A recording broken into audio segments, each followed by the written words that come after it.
Hello friends, this is Tushar Malik, legal illegal with Tushar.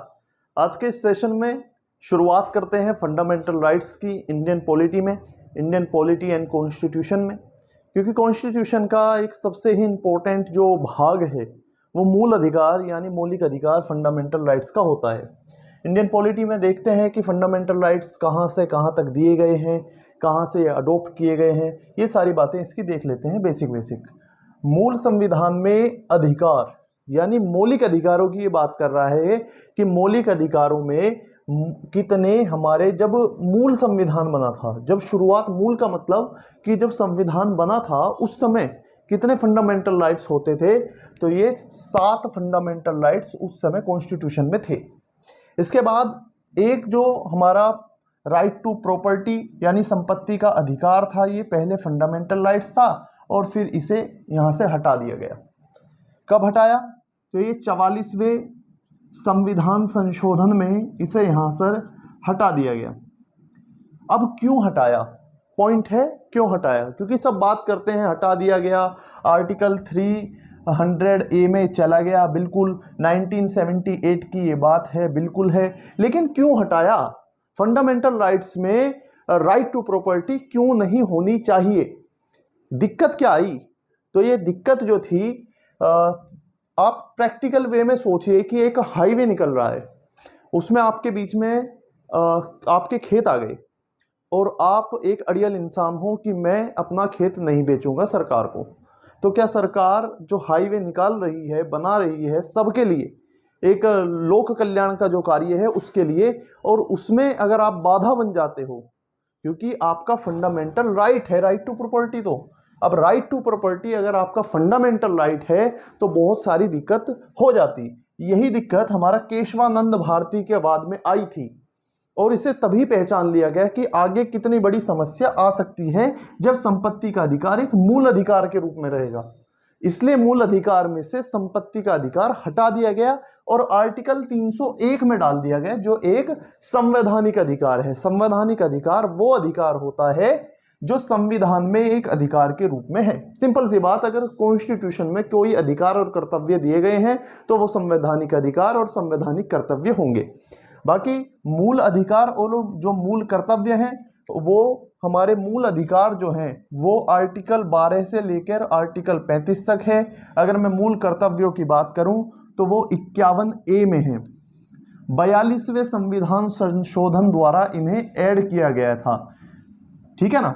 पहले इसमें मूल कर्तव्य नहीं थे। तो मूल अधिकारों पर फिर से आ जाते हैं कि मूल संविधान में मूल अधिकार कितने थे, तो ये 7 हुआ करते थे और फिर एक निकल गया जो संपत्ति का अधिकार था, वो पहले मूल अधिकार था जो अब एक संवैधानिक अधिकार है और वो पहुंच गया है अनुच्छेद 300A में, या 300 कह लो हिंदी में, ठीक है। अब मूल अधिकार के जो स्रोत हैं, कहाँ से ये लिया गया, तो ये अमेरिका USA से लिया गया है। इंपॉर्टेंट क्वेश्चन है, प्री में कई बार पूछा गया है। इसके बाद भाग संविधान के कौन से भाग में है, तो भाग 3 में है। क्वेश्चन तो छोटे हैं, आंसर भी छोटे हैं, लेकिन इंपॉर्टेंट बहुत हैं। फिर इसके बाद उपाधि क्या दी गई हमारे, जैसे हमने प्रस्तावना पढ़ी तो कोई उसे पवित्र दस्तावेज कह रहा है, कोई जन्म कुंडली कह रहा है, इसी तरह से मूल अधिकारों को जो उपाधि दी गई, तो ये कहा गया कि ये इंडियन कॉन्स्टिट्यूशन का मैग्ना कार्टा है। मैग्ना कार्टा ब्रिटेन के कॉन्स्टिट्यूशन में एक इम्पॉर्टेंट वही है कि राइट्स उसमें दिए गए हैं। इसी तरह से फंडामेंटल राइट्स को हमने इंडियन कॉन्स्टिट्यूशन का मैग्ना कार्टा कह दिया। इसके बाद आ जाता है कि मूल अधिकार हो ही गया लगभग सभी, लेकिन वर्तमान में अधिकार कितने हैं? जब 7 में से एक चला गया तो 6 ही तो बचे। और ये 6 मूल अधिकार कौन कौन से हैं ये भी मैं आपको बता रहा हूं इसमें, कि मूल अधिकार जो है वो आर्टिकल 12 से लेकर आर्टिकल 35 तक हैं। लेकिन इसमें जो 6 मूल अधिकार हैं वो है समानता का अधिकार, समानता का अधिकार जो आर्टिकल 14 से लेकर के 18 तक है। 19 से लेकर के 23 में हमारा स्वतंत्रता का अधिकार आ जाता है।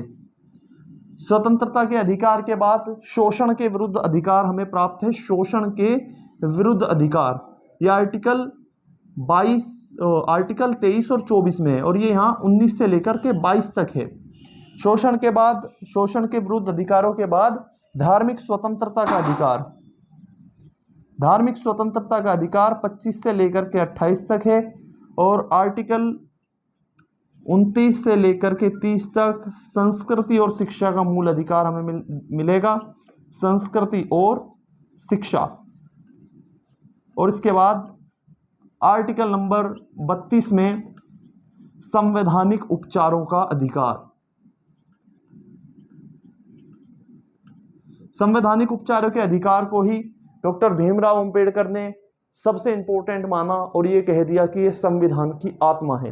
आर्टिकल 32, जिसमें 5 तरह की रिट आपको देखने को मिलेगी, जब इसे आगे बढ़ाएंगे तो वो देखने को मिलेगी आपको।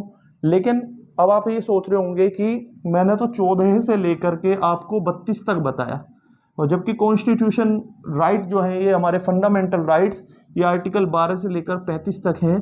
तो इसमें साथ में 2-3 डेफिनेशंस ऐड ऑन की गई हैं। जैसे आर्टिकल 12 में स्टेट को बताया गया है, 13 में बताया गया कि विधि क्या है, ठीक है ना। तो वो सारी चीज़ें इसमें ऐड ऑन है। मुख्यतः 6 प्रकार के मूल अधिकार ये दिए गए हैं, ठीक है ना। तो इसी के साथ बने रहिए मेरे चैनल पर legal illegal with Tushar. Share कीजिए, लाइक कीजिए, सब्सक्राइब कीजिए। धन्यवाद।